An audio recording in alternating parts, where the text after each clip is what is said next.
السلام علیکم ورحمۃ اللہ وبرکاتہ۔ یہ بھائی کا سوال ہے کہ باچا خان یونیورسٹی کا اعلان ہے کہ لڑکیاں ٹائٹس اور میک اپ، جیولری، جینز یہ چیزیں استعمال نہیں کر سکتی، تو آیا یہ کہاں تک ٹھیک ہے؟ دیکھیں بھائی، اللہ کے نبی صلی اللہ علیہ وسلم کی حدیث مبارکہ ہے، رسول اللہ صلی اللہ علیہ وسلم فرماتے ہیں کہ میری امت کے دو گروہ ایسے ہیں کہ میں نے ان دونوں کو نہیں دیکھا۔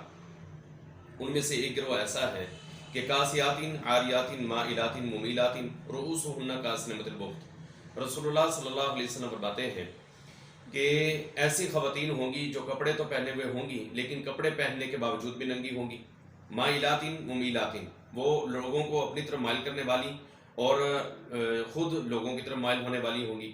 رؤوسہن کاسنمۃ البخت، اور فرمایا کہ ان کے سر جو ہیں بختی اونٹنی کی طرح ہوں گے۔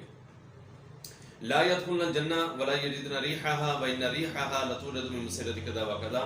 نبی صلی اللہ علیہ وسلم فرماتے ہیں کہ ایسی عورتیں جنت میں بھی داخل نہیں ہوں گی، اور فرمایا کہ جنت کی خوشبو تک ان کو نصیب نہیں ہوگی، حالانکہ جنت کی خوشبو تو نبی صلی اللہ علیہ وسلم فرماتے ہیں اتنی مسافت سے آتی ہے۔ تو آپ احباب خود اس حدیث سے اندازہ لگا سکتے ہیں کہ یونیورسٹی والوں نے جو فیصلہ کیا ہے وہ بالکل ٹھیک کیا ہے اور حدیث کے پیش نظر کیا ہے۔ تو اگر ہم اس طرح کا لباس جو ہے وہ چھوڑ دیں جو ٹائٹس میں آتا ہے، جینس میں آتا ہے، تو بالکل ٹھیک ہے، اور شریعت ہمیں اسی بات کو حکم دیتی ہے۔ اللہ تعالیٰ ہمیں عمل کی توفیق